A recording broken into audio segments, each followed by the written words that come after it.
मुझे बताइए प्रवीण जी, कौन जीता भारत और पाकिस्तान के बीच ये जो छोटी मोटी जंग हुई या झड़प हुई, कोई भी आप नाम ले दीजिए इसको टेक्निकल, इसमें जीता कौन?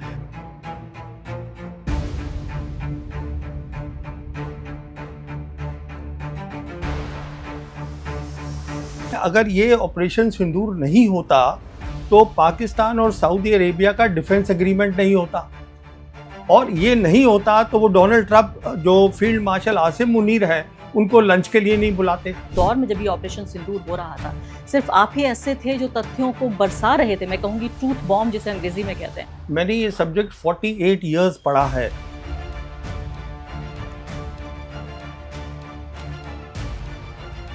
After the 1971 war that Mrs. Gandhi fought and we created Bangladesh, सोच ये थी दुनिया के अंदर कि हिंदुस्तान की फौज जो है वो पाकिस्तान की फौज से बहुत बेहतर है, कन्वेंशनल कैपेबिलिटी में वी आर सुपीरियर। ऑपरेशन सिंदूर ने वो तोड़ दिया।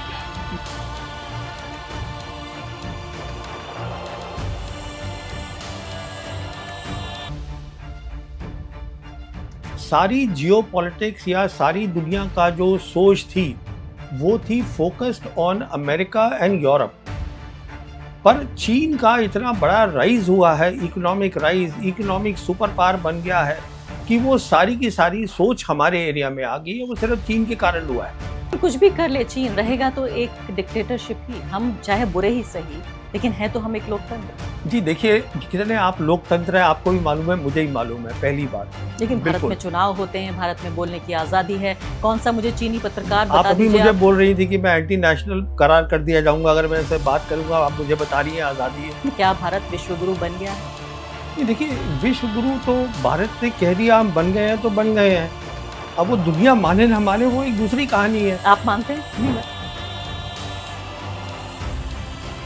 नमस्कार, इस खास पॉडकास्ट में आपका स्वागत है। मैं हूं आरफा खानम शेरवानी। पिछले 11 साल के नरेंद्र मोदी के राज में एक शब्द आप बार बार सुनते होंगे, उस शब्द का नाम है विश्व गुरु। कि नरेंद्र मोदी ने चाहे कुछ किया हो या ना किया हो, एक काम जरूर किया है, भारत को विश्व गुरु बना दिया है। हद तो यह है कि बहुत पढ़े लिखे लोग, इस तरह के लोग जिनसे उम्मीद की जाती है कि वो ग्लोबल पॉलिटिक्स को समझते होंगे, जियो पॉलिटिक्स को समझते होंगे, वो भी इस झांसे में आ गए। मैं इसे झांसा शब्द इंटेंशनली इस्तेमाल कर रही हूँ। इस झांसे में आ गए हैं कि नरेंद्र मोदी ने भारत को विश्व गुरु बना दिया है। लेकिन आप पिछले सालों में अगर देखिए तो भारत की पाकिस्तान की प्रतिनिधि नीति, बांग्लादेश की प्रतिनिधि, मैं तो कहूंगी नेपाल की प्रतिनिधि, और सबसे ज्यादा अब ये देखिए चीन, और अब नया जो एक तरह से एक काउंटर पैदा हुआ, एक दीवार आई है भारत के सामने, वो है डोनाल्ड ट्रंप, अमेरिका के राष्ट्रपति। मेरे साथ इस वक्त स्टूडियो में एक खास मेहमान मौजूद हैं जो कि इन मुद्दों के एक्सपर्ट माने जाते हैं, न सिर्फ इसलिए कि वो इन मुद्दों की समझ रखते हैं, दूध का दूध और पानी का पानी, और इसीलिए पिछले एक साल में अगर एक ऐसा व्यक्ति है जिसकी विदेश नीति और रक्षा नीति पर भारत की सबसे ज्यादा तेजी से लोकप्रिय हुआ है, तो वो ये चेहरा है। हमारे सामने प्रवीण साहनी जी मौजूद हैं, फोर्स मैगजीन के एडिटर हैं। बहुत बहुत आपका स्वागत है। मुद्दे तो बहुत सारे हैं आपसे बात करने के लिए, वक्त तो जाहिर है सीमित ही होगा। मैं 2-3 मुद्दों पर जो चर्चा करना चाहती हूँ आपसे, वो ये कि अभी हाल ही में जो कुछ ही महीने पहले जो पाकिस्तान ने भारत के ऊपर कश्मीर में जो हमला हुआ पहलगाम का, जिसमें बर्बर तरीके से भारतीय नागरिकों की हत्या कर दी गई, उसके बाद जो पूरा ऑपरेशन सिंदूर हुआ, वो एक मुद्दा होगा जिस पे मैं बात करना चाहती हूँ। दूसरी बड़ी बात, जो कोई नाम नहीं लेना चाहता इस पूरे फसाने में, जिसका कभी जिक्र नहीं होता, वो है चीन। चीन के प्रति भारत का जो रवैया है कि दोस्त हैं हम दुश्मन हैं। इधर देखिए हमारे पूरे गांव पे कब्जा कर लेता है चीन, और फिर प्रधानमंत्री जी जाके चीन में हाथ मिलाते हैं, गले मिलते हैं। और तीसरी सबसे महत्वपूर्ण बात, और ताज़ा जो तमाम बयान रहे हैं डोनाल्ड ट्रंप के, जिसमें उन्होंने ये भी कहा कि मेरा मुंह मत खुलवाइए वरना मैं नरेंद्र मोदी जी का राजनीतिक करियर तबाह हो जाएगा। मैं सबसे पहले आखिरी मुद्दे से शुरुआत करना चाहती हूँ कि बार बार डोनाल्ड ट्रंप ये क्यों कहना चाहते हैं और क्यों कहते हैं इस बात को कि ये जो संधि हुई, सीज फायर हुई भारत और पाकिस्तान के बीच, ये मैंने कराई। क्या उनका उनका हित क्या है उसमें, इंटरेस्ट क्या है उनका? शुक्रिया मुझे बुलाने के लिए। सबसे पहली बात यह है, हमें ये समझना है कि जो उनकी सेकंड टर्म है डोनाल्ड ट्रंप की एज प्रेसिडेंट, तो उनकी कुछ प्रायोरिटीज़ हैं। उनकी टॉप प्रायोरिटी वो ये है कि वो चाहते हैं कि दुनिया उसको समझे और उनकी जो डोमेस्टिक ऑडियंस है वो समझे कि वो एक पीस टाइम प्रेसिडेंट है। वो अपने आप को वॉर टाइम प्रेसिडेंट नहीं बताते, वो पीस टाइम प्रेसिडेंट बताते हैं। ये उनकी टॉप प्रायोरिटी है। तो अगर ये इनकी टॉप प्रायोरिटी है तो वो ये दिखाना चाहते हैं कि मैंने बहुत सारी लड़ाइयाँ रुकवा दी हैं। अब जहाँ तक हिंदुस्तान पाकिस्तान का ताल्लुक है, सबसे बड़ी बात यहाँ क्या है, बाकी जो लड़ाइयों की वो बात करते हैं वो एक तरफ है और ये एक तरफ है, क्योंकि यहाँ दोनों जो हिंदुस्तान पाकिस्तान है उनके पास न्यूक्लियर वेपन्स है। तो वो बात एक अलग उसमें आ जाती है सारी की सारी। तो अभी उनका ये कहना है कि मैंने लड़ाई रुकवा दी। अगर आप उनके नज़रिए से बात देखें तो हुआ क्या था कि 6-7 की रात को ऑपरेशन शुरू हुआ। 6 मई और 7 जी मई। जी जी जी 6-7 की रात को ऑपरेशन शुरू हुआ, एयर वॉर शुरू हुई। उसके बाद एक प्रेस रिलीज आई जो कि इंडियन एम्बेसी है, हमारी एम्बेसी वॉशिंगटन में, उन्होंने प्रेस रिलीज ये भेजी कि 8 मई को सुबह ही जो हमारे नेशनल सिक्योरिटी एडवाइजर हैं डोवल साहब, he got in touch with Marco Rubio America में, उनको बताने के लिए कि देखिए साहब यहाँ हो रहा है। अब जब आप किसी को कुछ बात बताएंगे तो आप चाहते हैं ऑब्वियसली कि वो दूसरी साइड से भी बात करे और रुकवाए।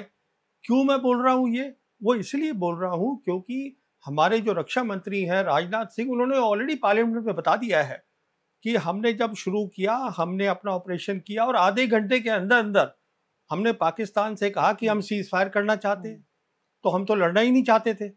तो 8 तारीख की सुबह को ये प्रेस रिलीज आ गई। इसका मतलब है मार्को रूबियो जो है वो दोनों तरफ से बातचीत उन्होंने शुरू कर दी हिंदुस्तान पाकिस्तान से।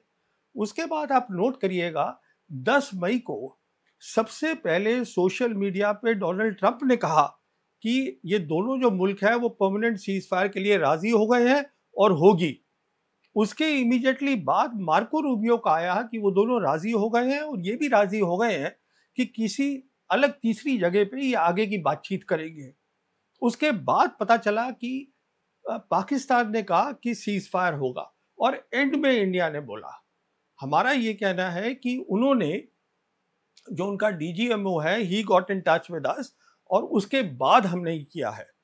पर सवाल ये है कि आप तो पहले से आधे घंटे में ही तैयार हो गए थे सीज फायर के लिए। तो फिर अब क्या बात हो रही है? तो मुझे बताइए प्रवीण जी, कौन जीता भारत और पाकिस्तान के बीच? ये जो छोटी मोटी जंग हुई या झड़प हुई या कोई भी आप नाम ले दीजिए इसको टेक्निकल, इसमें जीता कौन? देखिए वो तो दुनिया ने फैसला किया है।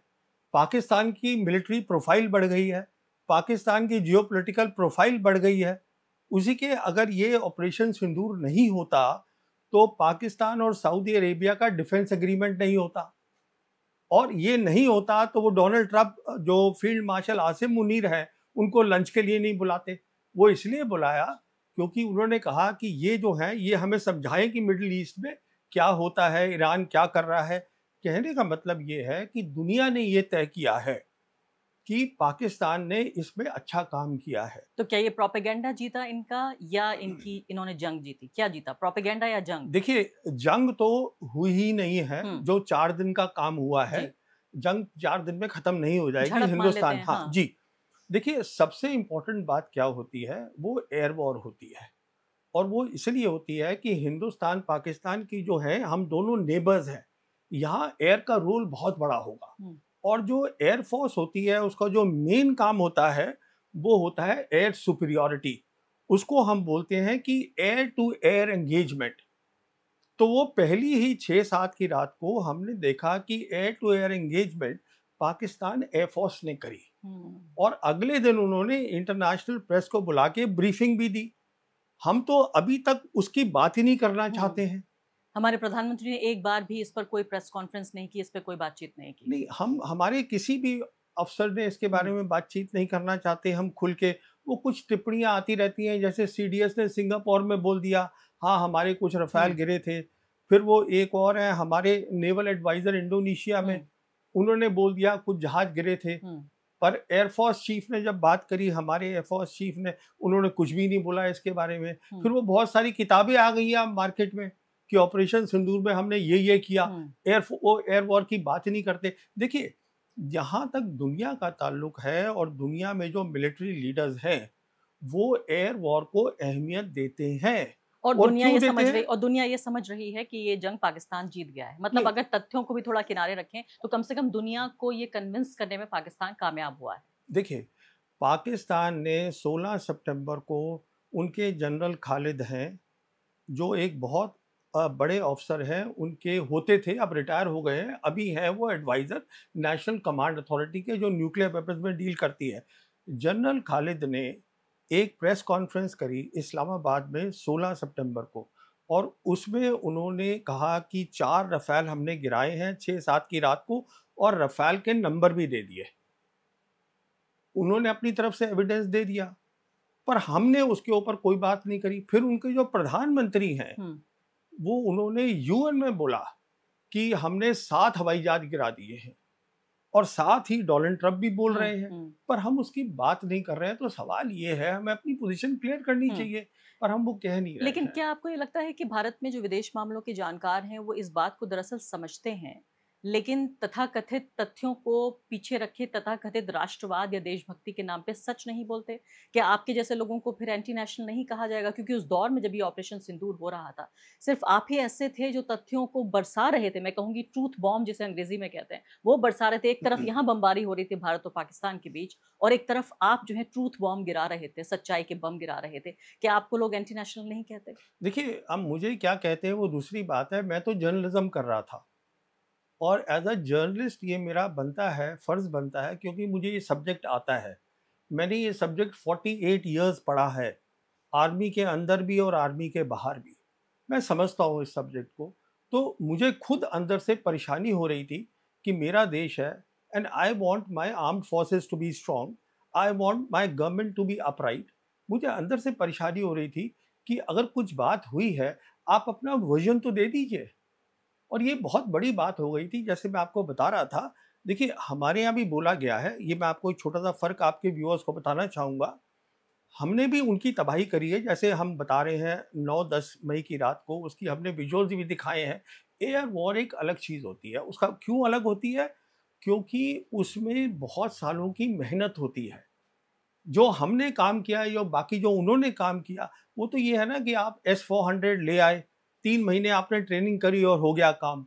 जब एयर वॉर थी और जो उन्होंने कॉन्सेप्ट बताया दुनिया को, मल्टी डोमेन ऑपरेशन, उसका मतलब है उसमें उनकी सालों की मेहनत है। वो अहमियत है उस बात की। और अहमियत इस बात की है कि एयर टू एयर वॉर ये प्राइमरी रोल है, प्राइमरी मिशन है किसी भी एयरफोर्स का, ये झुठलाया नहीं जा सकता। तो मैं तो अपनी नॉलेज से, प्रीवियस नॉलेज और एज अ जर्नलिस्ट बात कर रहा हूँ। एक फौजी के तौर पे भी और एक पत्रकार हाँ, के तौर पे भी। एग्जैक्टली। लेकिन मुझे ये बताइए कि आप ये कह रहे हैं कि जब आप ये सच बोलते हैं, चाहे ये सच कड़वा ही क्यों ना हो, चाहे सरकार ये सच ना सुनना चाहती हो सकता है जनता के खेमे को भी पसंद ना आए, लेकिन आप इसलिए बोलते हैं क्योंकि आपको इस देश से प्यार है और आप ये चाहते हैं कि हमारी जो तीनों फौजें हैं वो मजबूत हों। नहीं, ये तो कहने की मुझे ज़रूरत भी नहीं है। ये मेरा मुल्क है। इस मुल्क में मैंने आर्म्ड फोर्सेस में नौकरी करी है, तो इसमें मुझे कोई कहने की तो बात है नहीं कि मेरा देश और मुझे प्यार है उससे। Obviously I love my country. या तो अब मुझे ये बताइए कि क्या इससे ये भी एक चीज़ एक्सपोज हो गई है कि खासकर हमारी एयरफोर्स, उसमें कमियां हैं, उसको दुरुस्त किया जाना चाहिए। हमें सबसे पहली बात तो इस बात को कबूल करना चाहिए कि हमें झटका मिला है, और उसके बाद फिर हम उस कमियों को दुरुस्त करें। ऐसी कोई 3 चीज़ें आप बताइए जो भारत की सरकार सुनना नहीं चाहती, जो हमें एयरफोर्स में करना चाहिए। देखिए, एयरफोर्स को मालूम है, एयरफोर्स के कुछ आला अफसर, रिटायर्ड अफसर मेरे से बात भी कर चुके हैं। ठीक है, जब बालाकोट हुआ था 2019 में, तो एक बड़ी कमज़ोरी जो देखी गई थी इंडियन एयरफोर्स की, उसको हम बोलते हैं इलेक्ट्रॉनिक वॉरफेयर, जिसमें जैमिंग कर देते हैं कम्युनिकेशंस की दूसरे एनिमी के। तो वो एक कमी थी, उन्होंने बेहतर इसका प्रदर्शन किया था। तो वो कमी आज भी दिखी है। तो तो पहली समझती है एयरफोर्स। हाँ, एयरफोर्स के सब ऑफिसर समझते हैं। ये ऐसी बात नहीं है। हमारी एयरफोर्स जो है वो एक बहुत प्रोफेशनल एयरफोर्स है, और मुझे कोई शक नहीं है एयर चीफ ने भी शायद राय दी हो प्रधानमंत्री को या जो भी बड़े पॉलिटिकल लीडर हैं कि शायद हमें इस्तेमाल भी नहीं करना चाहिए, क्योंकि उसमें कंस्ट्रेंट्स डाल दिए थे। देखिए, एयर जब वॉर होती है, आपको कुछ भी बोलते रहे कि हमने फ्री हैंड दिया, पर जैसा लगता है वो इतना फ्री था नहीं। उतना फ्री, बल्कि ये तो हाँ, कहा भी गया है, तो बाकायदा अफसर ने बोला कि हमें फ्री हैंड हाँ, नहीं दिया वो गया। जैसे वो हमारे जी, नेवल एडवाइजर हैं, तो इंडोनेशिया में बताया उन्होंने गया कहा कि वो कि ही हाँ। Has been misquoted. हम्म। तो कहने का मतलब ये है, electronic warfare is one thing. दूसरा ये है कि अब जो एयर की लड़ाई है, जो पाकिस्तान ने दिखाया है और जो हमने अलग भी देखी है, वो अब डॉग फाइट्स नहीं होंगी एयरफोर्स की, वो होगी जिसको हम बोलते हैं BVR, बियॉन्ड विजुअल रेंज। इसका मतलब आप कितनी दूरी से मार कर सकते हैं। जैसे कि वो क्लेम करते हैं हमने 143 किलोमीटर पे जाके मार करी है, उसकी अहमियत है। तीसरी चीज स्पेस की अहमियत है, जिसमें उन्होंने बताया कि उनके पास विजिबिलिटी थी, उनको मालूम था, and because of electronic warfare उनको इलेक्ट्रॉनिक सिग्नल्स मालूम थे, वो आइडेंटिफाई कर पाए क्राफ्ट को। कहने का मतलब ये एयरफोर्स सब बातें समझती है, we are a professional air force, इसमें कोई शक नहीं है, बट उसको शायद लिमिटेशंस में काम करना तो पड़ा है। पहलगाम हमला पाकिस्तान के जरिए करके हमें कमजोर करने की कोशिश की, हमारे नागरिकों की जान ली, उसके बाद हमने ऑपरेशन सिंदूर किया और उसका भी तथाकथित तौर पे फायदा पाकिस्तान को ही हुआ कि इतनी बड़ी डील अब उसे सऊदी अरब से मिल गई है। अगर ये जंग के नतीजे या जंग का जो पूरा प्रोपेगेंडा होता है, क्योंकि एक तो प्रोपेगेंडा वॉर भी होती है, वो अगर भारत के पक्ष में जाता है, तो क्या ये मुमकिन था कि ये पाकिस्तान सऊदी जो डील हुई या ये भारत सऊदी डील होती? देखिए, मैं इससे पहले आपको एक बात बताना चाहता हूँ। जब ये बातचीत हो रही थी और पहलगाम हो गया था कि इंडिया करेगा कुछ कि नहीं करेगा, मैंने एक वीडियो किया था, सोलो वीडियो था मेरा, जिसमें मैंने कारण दिए थे कि इंडिया एयर वॉर नहीं करेगा, जो अब ट्रोल मेरे पीछे पड़े रहते हैं। मैंने उसको समझाया था ये क्यों नहीं करेगा, पर हमने की। कहने हमने क्यों की, क्योंकि वो अभी रिसेंटली जो हमारे आर्मी के चीफ हैं, उन्होंने एक जगह बयान दिया है कि जो ऑपरेशन का नाम भी था वो प्राइम मिनिस्टर ने दिया था। तो जैसे कि हमने देखा बालाकोट में भी प्राइम मिनिस्टर ने खुद बोला है कि वो क्लाउड से तो हमें फायदा हो गया। तो जब पॉलिटिकल लीडरशिप ऑपरेशनल मैटर में इन्वॉल्व हो जाती है तो एक अलग मसला हो जाता और है। इमोशन जिस तरह से घुसाए जाते हैं, नाम जिस तरह से रखा गया, बाकायदा सिंदूर का वो लगाकर, वो भी अपने आप में नहीं, एक तरह से एक हाँ, महिलाओं को इस्तेमाल करने की भी नहीं कोशिश वो की गई। देखिए, वो आपको ज़्यादा समझ होगी उन बातों की। मैं तो ये बताना चाहूँगा सिर्फ कि अब ये क्लियर हो गया है कि प्रधानमंत्री ने नाम दिया था सिंदूर, क्योंकि कोई एयरफोर्स या आर्मी वाला ऐसा नाम नहीं देता। नहीं देता। क्या नहीं, सवाल ही नहीं उठता है। तो कहने का मतलब ये है बहुत सीधा सा, 100% फायदा हुआ है पाकिस्तान को। पाकिस्तान जो है, और मैंने ये कहा भी था कि ये फायदा होगा, इसमें भी मैंने वीडियो किया है, और वो वैसे ही बिल्कुल हुआ है। आप समझ रही हैं आप बात को कि ये कोई, देखिए जिसको भी थोड़ी सी भी समझ है इन बातों की, उसको क्लियर था कि ये ऐसे ही होने वाला है। अब ये थोड़ा सा डिरेल हुआ, मैं पाकिस्तान पे बाद में आना चाहती थी, लेकिन चूंकि ये बात हो गई, अच्छा रहा। अब मैं वापस आना चाहती हूँ कि आखिर डोनाल्ड ट्रंप का हमारे प्रधानमंत्री के साथ मसला क्या है? क्या उनको कोई आपसी मनमुटाव है, कोई आपसी समस्या है? एक थ्योरी ये भी दी जाती है कि जब ये इलेक्शन कैंपेन चल रहा था यूएस में, प्रेसिडेंशियल इलेक्शन कैंपेन, तब नरेंद्र मोदी जी वहाँ थे, डोनाल्ड ट्रंप उनसे मिलना चाहते थे और चाहते थे कि वो भारतीय मूल के लोगों से पिछली बार की तरह अपील करें कि अब जी। की बार ट्रंप सरकार फिर से। लेकिन उस वक्त जब भारत के प्रधानमंत्री ने ऐसा किया, नरेंद्र मोदी ने, ट्रंप हार गए थे। तो मोदी जी को ये मैसेज दिया गया कि भाई ये हार रहे हैं फिर से ट्रंप, तो उन्होंने उनसे मुलाकात नहीं की और तब से उनके दिल में एक फांस चुभ गई है और नरेंद्र मोदी के साथ ये उनकी पर्सनल दुश्मनी है। देखिए, वो उसके बारे में मैं कुछ टिप्पणी कर नहीं सकता, पर मैं आपको एक बहुत इंपॉर्टेंट बात बताना चाहता हूँ आपके व्यूअर्स को। वो बात ये है, जहाँ तक डोनाल्ड ट्रंप का सवाल है, उन्होंने बहुत क्लियर कर दिया था कि मेरी पहली फॉरेन पॉलिसी प्रायोरिटी इस टर्म में is to be a peace time president, जिसका श्रेय पाकिस्तान तो दे रहा है कि आपने सीज फायर करवाया, हिंदुस्तान ने नहीं दिया। जबकि ये क्लियर है कि डोवल साहब ने बात करी है। पहली बात तो ये हो गई। दूसरी, आप मुझे ये बताइए, 1.4 बिलियन लोगों का मुल्क है, बहुत अच्छी जगह लोकेशन में है, उस समय दुनिया में जब चेंजेस हो रहे हैं बहुत बड़े बड़े। हमने क्या किया, हमने ये किया, 20 जनवरी को इसी साल इनॉग्रेशन हुई डोनाल्ड ट्रंप की, बिना समझे हुए कि उनकी फॉरेन पॉलिसी क्या होगी सेकेंड टर्म में। 13 सितंबर को हमारे प्राइम मिनिस्टर व्हाइट हाउस में थे और हमने वो जॉइंट स्टेटमेंट साइन कर दी, जिसपे हमने ये कह दिया अमेरिका को कि हम आपको, आपका जो अभी हमारे साथ बायलैटरल ट्रेड है विच स्टैंड्स एट $139 बिलियन, हम 5 साल में इसको $500 बिलियन कर देंगे, और हम आपसे ग्रीन टेक्नोलॉजी लेंगे, बिग टेक्नोलॉजी लेंगे, एनर्जी लेंगे, डिफेंस लेंगे। जब आपने सब कुछ दे ही दिया पहले बिना फॉरेन पॉलिसी समझे हुए, तो उस जहां तक डोनाल्ड ट्रंप का सवाल है, वो तो आप उनकी जेब में बैठ ही गए जाके। तो फिर भी क्यों इतना ज्यादा उन्हें समस्या है भारत के प्रधानमंत्री मैं से? वही आपसे वो कह रहा बार हूँ ना। बार चुभो चुभो के ये बात कहते हैं, यानी करीब करीब 2.5 दर्जन बार, ये अंदाजा है कि करीब 30 से ज्यादा बार वो ये कह चुके हैं कि ये जो समझौता है मैंने कराया, सीज फायर मैंने कराया। इसके बाद बाकायदा आप देखिए उनके बयान, किस तरह से भारत को एक फेल्ड कंट्री कह रहे हैं वो। तीसरी बात यह है कि न सिर्फ कि भारत के बारे में कमेंट कर रहे हैं, टैरिफ्स लगा रहे हैं भारत के ऊपर। सबसे ज्यादा पूरी दुनिया में जिन देशों में टैरिफ लगाया गया है उनमें भारत शामिल है, और जिनमें कम लगाया गया है उनमें पाकिस्तान शामिल है।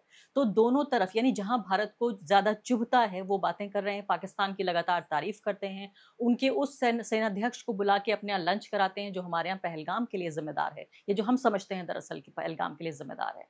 तो हर तरह से मैं कहूंगी जिससे rubbing in the wrong place जिसको बोलते हैं, हमेशा वो करने की कोशिश कर रहे हैं। तो ये पर्सनल दुश्मनी वाली बात, आप ये क्लैश देख रहे हैं दो नेताओं का? See there are two things here. First of all, he is not a regular politician, Donald Trump, and he has an ego, and he's made it very clear that this is my priority, and you're denying him that priority. He's not happy about that. Then as far as you are concerned, he actually has nothing to gain from you, because whatever there was, you already told him that please take it. तो फिर अब क्या Yes. मसला है? तो अभी मसला बहुत साफ है कि प्रोफाइल पाकिस्तान की बढ़ गई है। Pakistan has become useful for the simple reason, जो मिडिल ईस्ट है, मिडिल ईस्ट में एक बहुत बड़ा मसला खड़ा हो गया है। वहाँ की जो लड़ाई है वो कोई ख़त्म होने वाली नहीं है, उसमें पाकिस्तान का रोल रहेगा। पाकिस्तान एडवाइस करेगा डोनाल्ड ट्रंप को। ये बात बहुत पेचीदी, it's a complicated thing. It's not only about minerals that the Pakistanis are giving. ये मिनरल की बात भी है कि, तो आप ही कह रहे हैं इससे ज्यादा पेचीदा है ये? The key issue is that Pakistan as a Muslim nation, जिसके पास न्यूक्लियर वेपन्स हैं, जिसने ये साबित किया है। देखिए, मैं आपको व्यूअर्स को एक बात बताना चाहता हूँ, very interesting, and it is a very important thing which not many people are saying. वो ये है, after the 1971 war that Mrs Gandhi fought and we created Bangladesh, सोच ये थी दुनिया के अंदर कि हिंदुस्तान की फौज जो है वो पाकिस्तान की फौज से बहुत बेहतर है, कन्वेंशनल कैपेबिलिटी में वी आर सुपीरियर। ऑपरेशन सिंदूर ने वो तोड़ दिया है।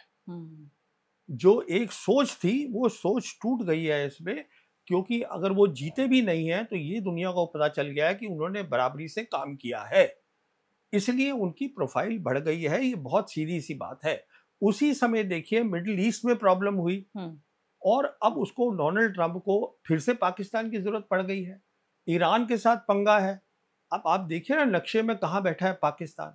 पाकिस्तान ईरान के साथ जुड़ के बैठा है, पाकिस्तान अफगानिस्तान के साथ जुड़ के बैठा है, उसके आगे सेंट्रल एशियन रिपब्लिक्स है। और सुनिए आगे की बात, जो डोनाल्ड ट्रंप के अभी जो उन्होंने अपॉइंट करा है American ambassador to India, Sergio Gor, ये पहली बार हुआ है, पहली बार कि American ambassador to India has been given a additional task. Additional role क्या है? To be a special envoy for South Asia and Central Asian republics. अब इसमें पाकिस्तान और फील्ड मार्शल मुनीर का बहुत बड़ा काम है। कहने का मतलब ये है, अगर सिंदूर हम नहीं करते तो बहुत चीजें ठीक रहती। लेकिन सिंदूर तो हमें करना था, हम कैसे हमला बर्दाश्त कर लेते? जी, हम हमला कैसे बर्दाश्त कर लेते? देखिए, उसका भी एक अलग तरीका है, पर वो एक लंबी कहानी है, वो किसी और रोज बात करेंगे। वो किसी और रोज बात करेंगे। अब मैं आगे थोड़ा बढ़ना चाहती हूँ। जी, आप कह रहे हैं कि कोई और तरीका जंग का हो सकता था। नहीं, जंग की जरूरत ही नहीं थी। अब देखिए, उसको मैं छोटा सा समझा देता हूँ। देखिए, जैसे हम जानते हैं कि चीन जो है वो ईस्ट लद्दाख में हमारी टेरिटरी में बैठा है, और वो मई 2020 से बैठा है। हम उसको फिजिकली उठा तो नहीं पाए ना। क्यों नहीं उठा पाए? क्योंकि उसके पास वॉर फाइटिंग कैपेबिलिटी है। अगर हिंदुस्तान की फौज ने वॉर के फाइटिंग कैपेबिलिटी बनाई होती, 1990 में कश्मीर में प्रॉब्लम शुरू हुई, 35 साल में हमने वो नहीं बनाई, इसीलिए वो प्रॉक्सी वॉर भी करते रहे, क्योंकि वो डरते ही नहीं है। और अब सिंदूर ने ये साबित कर दिया है दुनिया को कि वो कम नहीं है। सीधी सी बात। अब मैं अगली बात पे आ जाती हूँ, वह है चीन। जैसे मैंने कहा कि एक ऐसा शब्द जिसको बोलने के लिए तैयार नहीं है भारत में लोग, तमाम तरह के कब्जे कर रखे हैं, चाहे अरुणाचल का हम जिक्र कर लें, चाहे हम किसी भी तरह से इसको देख लें, भारतीय फौजियों की हत्या करने से लेकर हर तरह से चीन का। फिलहाल मुझे आप ये बताइए कि उसकी ताकत को कोई ऐसा पैमाना है जो माप सके? देखिए, चीन बहुत ताकतवर मुल्क है। आज दुनिया में क्या हो रहा है, एक बहुत बड़ा सैलाब आ रहा है, स्ट्रक्चरल चेंजेस हो रहे हैं, और वो चेंज क्या है वो मैं आपको बताता हूँ बहुत दो लाइंस में। सारी जियोपॉलिटिक्स या सारी दुनिया का जो सोच थी, वो थी focused on America and Europe. पर चीन का इतना बड़ा राइज हुआ है, economic rise, economic super power बन गया है कि वो सारी की सारी सोच हमारे एरिया में आ गई है। वो सिर्फ चीन के कारण हुआ है। तो चीन आज दुनिया में तीन बड़ी ताकतें हैं, वो है अमेरिका, चीन और रशिया। चीन उनमें से एक है। तो चीन जो है वो उसका जो वो अपनी बराबरी है उसकी अमेरिका के साथ। लेकिन नंबर 1 है चीन इसमें, इन तीनों में, या नंबर 3 पर है? देखिए, जब आप इकोनॉमिक पावर की बात हम्म। करते हैं तो वो नंबर 1 है। और मिलिट्री? और जहां तक मिलिट्री पावर की बात करते हैं, क्योंकि अमेरिका की मिलिट्री बेसिस जो है दुनिया में आज भी जो है 800 मिलिट्री बेसिस है अक्रॉस द ग्लोब। अगर आप मेरी पर्सनल राय मांगते हैं तो मैं आपको अभी बता देता हूं कि अगले 5 साल के अंदर दुनिया को पता चल जाएगा कि China is the number 1 country in the world. Military के हिसाब से भी? देखिए, तो मिलिट्री नहीं होता, सबसे बड़ी चीज होती है टेक्नोलॉजी। क्योंकि टेक्नोलॉजी इम्पैक्ट करती है मिलिट्री को, टेक्नोलॉजी इम्पैक्ट करती है इकोनॉमिक्स को। और इसी टेक्नोलॉजी का फिर से वापस वही बार बार सवाल आ रहा है कि पाकिस्तान प्लस चीन से भारत लड़ा और इसलिए भारत को मुश्किल हुई। ये पूरे ऑपरेशन सिंदूर के मामले में भी नहीं, वो एक अलग बात है। वो उसकी भी एक छोटी सी कहानी है, वो भी आपको बता देता हूँ। वो ये है, हमने एक और काम किया जो बिना सोचे समझे किया। वो 370 हटा दिया जम्मू कश्मीर में। जब हमने वो हटा दिया, उसके बाद हमने नए नक्शे बनाए। उसमें हमने अक्षय चिन्ह को दिखाया लद्दाख यूनियन टेरिटरी में। चीन हमसे नाराज हो गया। तो उस वक्त से लेके चीन के सारे लीडर्स पब्लिकली कह रहे हैं that we support Pakistan sovereignty. और उस समय से ये दोनों मुल्क जो हैं वो मिलके ट्रेनिंग कर रहे थे। इसीलिए मैंने आपको जैसे कहा कि पाकिस्तान एयरफोर्स, ये कई सालों की ट्रेनिंग है जो दुनिया ने देखी है, तो उसमें चीन की मदद थी बहुत बड़ी। कहने का मतलब ये है, चीन खुद हिंदुस्तान से नहीं लड़ेगा, क्योंकि चीन हिंदुस्तान को अपने लेवल का समझता नहीं है। और आपने ये कहा कि इन तीनों जो बड़ी इकोनॉमिक पावर्स हैं, बल्कि आप ताकतें, not economic powers, 3 great powers, उसमें लेकिन नंबर 1 पे आप चीन को रख रहे हैं। मिलिट्री पावर में भी अगर मिलिट्री टेक्नोलॉजी की बात की जाए तो उसमें भी आप कह रहे हैं कि दुनिया को पता लग ही जाएगा। देखिए, मैं ये कह रहा हूँ कि टेक्नोलॉजी का इस समय सबसे बड़ा लड़ाई चल रही है अमेरिका और this is about what is called 4th industrial revolution. उस पे लड़ाई चल रही है। तो उसमें already I can see that China is ahead. Oh yes. तो ये बताइए कि अब भारत और चीन जो हिंदी चीनी भाई भाई 60 के दशक से शुरू होकर अब 2025 में हम आ गए हैं। हम ये सफर भी बहुत लंबा रहा। कई लोग ये भी कहते हैं कि हिंदी चीनी भाई भाई एक तरह से एक डर का स्लोगन था कि भाई भाई हमारे ऊपर हमला मत करना, हम जानते हैं तुम्हारी ताकत बहुत ज्यादा है। क्या इस बात से आप सहमत हैं? पहली बात के नेहरू। जी नहीं। अच्छा। क्योंकि जो हमारी ताकत थी दोनों की 1980s में बराबर थी। बराबर थी? जी हाँ। और मैं आपको ये बता दूं कि दिसंबर 1988 में हमारे प्रधानमंत्री राजीव गांधी गए थे चाइना को, और वहां वो मिले थे चाइनीज लीडर डंग शाओपिंग से। वहां पर ये बात हुई थी कि बॉर्डर का मसला है, पर बॉर्डर के मसले को हम सॉल्व करेंगे क्योंकि ये कॉम्प्लिकेटेड है, but we have to work together for the Asian century. ये तब बात हुई थी 1988 में। वो दूसरी बात है, उन्होंने मेहनत करी, हमने नहीं करी, या जो भी कुछ है वो एक अलग कहानी है। कहने का मतलब ये है, आज भी चीन हमसे ये कह रहा है कि हम आपके साथ कोऑपरेशन करना चाहते हैं, हमारी सरकार नहीं करना चाहती है। और उसका कारण ये है, अगर सरकार कोऑपरेशन करेगी, जैसे मैंने आपसे कहा, तो चाइना जो है वो इंफ्रास्ट्रक्चर में नंबर 1 कंट्री है दुनिया में। चाइना के पास हमसे ज़्यादा पैसा है, बहुत बड़ी इकॉनमी है, पैसा बहुत है। हमारे को ये है कि चाइनीज़ के साथ अगर हम कोऑपरेशन करेंगे तो जो हमारी कॉलोनियल लेगेसी हम समझते हैं कि हम राजा हैं साउथ एशिया के और इंडियन ओशन रीजन के, तो फिर जो है वो खत्म हो जाएगा पूरा। तो basically we have a mindset कि जीरो सम माइंडसेट। अगर हम उनसे दूर रहेंगे तो हम बता सकते हैं छोटे नेबर्स को, नेपाल को, ये इसको, मालदीव्स को, कि देखिए हम अभी भी राजा हैं और हम कर रहे हैं, वो हम उनको मदद करते हैं। बट कहने का मतलब ये है, हम ये मानने को तैयार नहीं है कि चीन आज बहुत बड़ी ताकत है। देखिए, हिंदुस्तान ने भी तरक्की करी है इकोनॉमिकली, बट वो एक पैमाना होता है तरक्की का। जो चीन की तरक्की है वो दुनिया ने कभी देखी ही नहीं, इतनी बड़ी है।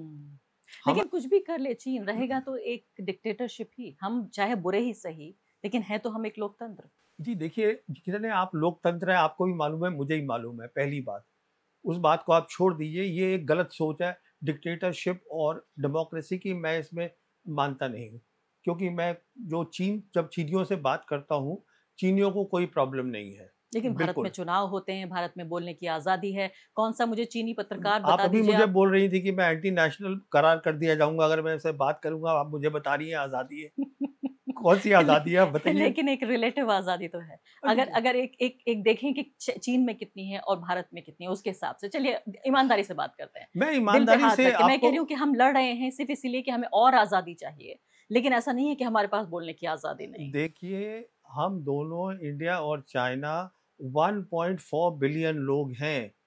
अगर हम चीन के साथ नॉर्मल रिलेशंस करेंगे, हम उनसे बहुत कुछ सीख सकते हैं, मैनेजमेंट के बारे में, मैन्युफैक्चरिंग के बारे में। हमारा फॉरेन पॉलिसी का मतलब क्या होता है? फॉरेन पॉलिसी का मतलब ये नहीं है कि आपको एक आदमी की इमेज बढ़ानी है दुनिया में। उसका मतलब ये है कि आज भी हिंदुस्तान में प्रधानमंत्री ने खुद कहा है कि 80 करोड़ लोग जो है राशन पे पलते हैं। अगर हमारी इतनी गुर्बत है तो आप खुद सोचिए, उन्होंने 800 मिलियन पीपल को, they have done a miracle in the world, they have pulled them out of poverty. लेकिन बोलने की आजादी नहीं है, कुछ कहने की आजादी नहीं है, चुनाव नहीं होते।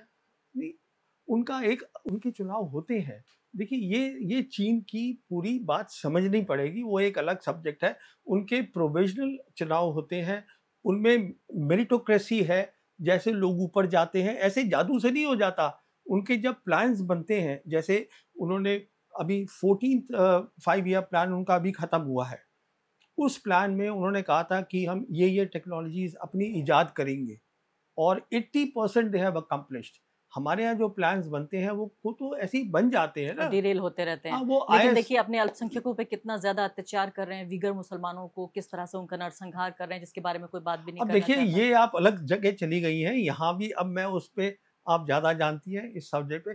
कहने का मतलब ये है, अगर आप अच्छी चीज़ें देखें चीन की तो हम उनसे बहुत कुछ सीख सकते हैं। अब आखिरी सवाल आपसे वो ये कि ये बताइए, इसका पूरी बातचीत का लब्बे लुबाब क्या निकला, निष्कर्ष क्या निकला? क्या भारत विश्वगुरु बन गया है? देखिए, विश्व गुरु तो भारत ने कह दिया हम बन गए हैं तो बन गए हैं। अब वो दुनिया माने ना माने वो एक दूसरी कहानी है। आप मानते हैं? नहीं, मैं तो नहीं मानता हूँ।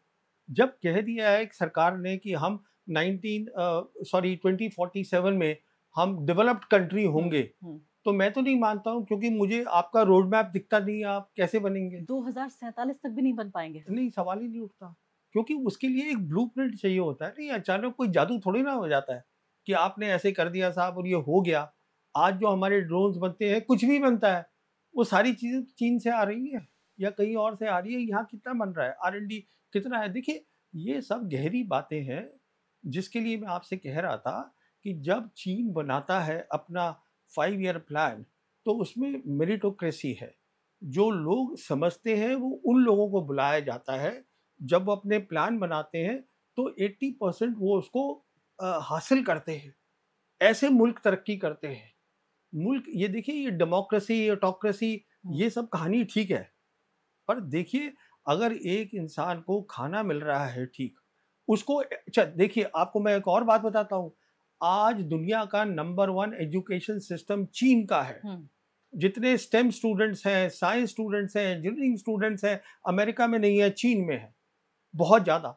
तो वो क्या करेंगे? वो साइंटिस्ट हैं, टेक्नोलॉजी इजाद कर रहे हैं, काम हो रहा है वहाँ पर। आप इन बातों को देखिए। ये भी कहा जाता है कि ज्यादा डेमोक्रेसी होने से उस तरह के फैसले नहीं लिए जाते। खासकर जो है दक्षिणपंथी लोग इस बात को बहुत समझाते हैं कि टू मच डेमोक्रेसी है भारत में। खैर वो बहस अलग बात है। आखिरी बिल्कुल इसी सवाल का एक हिस्सा वो ये है कि क्या नरेंद्र मोदी की जो एक पर्सनलाइज स्टाइल डिप्लोमेसी है कि देखिए मैं कितना मशहूर हूँ, देखिए मेरे लिए रेड कार्पेट बिछ रहा है, इसी ने भारत को एक तरह से फ्रेंडलेस कंट्री बना दिया है कि एक ऐसा देश जिसका अब कोई, शायद ही कोई इस दुनिया के नक्शे पे दोस्त बचा हो? देखिए, मेरी सोच कुछ और है। वो बहुत सीधी सी है कि दुनिया में इस समय, जैसे मैंने कहा, बहुत बड़ा स्ट्रक्चरल चेंज हो रहा है जिसका हम फ़ायदा उठा रहे हैं। हमारी फॉरेन पॉलिसी गलत है, अब कौन आदमी मशहूर बन गया है वो दूसरी बात है। मैं सोचता हूँ जो हमारे 80 करोड़ गरीब हैं उनके बारे में, मैं सोचता हूँ आर्म्ड फोर्सेस के बारे में कि they should be strong, my country should be strong, and for that you have to understand the geopolitics of the world and you have to see how to make a foreign policy that gets the best of out of it. मुझे कोई उसमें परेशानी नहीं है कि प्रधानमंत्री विश्वगुरु बन रहे हैं या क्या बन रहे हैं, दैट इज फाइन विद जब मी। तक लोगों का फायदा हो रहा है आपको इससे कोई दिक्कत लोगों नहीं का है। नहीं, हाँ, लोगों का आम नहीं, लोगों आई एम का, हाँ, आम आम लोगों लोगों का, का, हाँ करेक्ट। बिल्कुल, आम आई एम लोगों वेरी का। Happy with that, show me the progress, hmm, I'll be so delighted. It worries me to see the Indian Armed Forces हम्म, वहां पे नैरेटिव चला रहे हैं आप, हम्म। दिख रहा है हमको, ये प्रॉब्लम है। जी, बहुत बहुत शुक्रिया आपका प्रवीण सावनी जी हमारे यहाँ थैंक यू। आने के लिए, तमाम बातचीत के लिए। उम्मीद हम ये करते हैं कि हमारे दर्शक जो अक्सर उनको प्रोपेगेंडा टेलीविजन पे नज़र आता है और वो भी कहीं न कहीं उनकी आँख में धूल झोंकना, एक झांसा जिसे कहा जाता है, एक झांसे में लेना। उम्मीद ये है कि यहाँ तथ्यों की जो बारिश और ट्रूथ बॉम्ब इस स्टूडियो में गिरे हैं, उससे आपको कम से कम हालात को समझने में आपको ज़रूर मदद मिली होगी। शुक्रिया।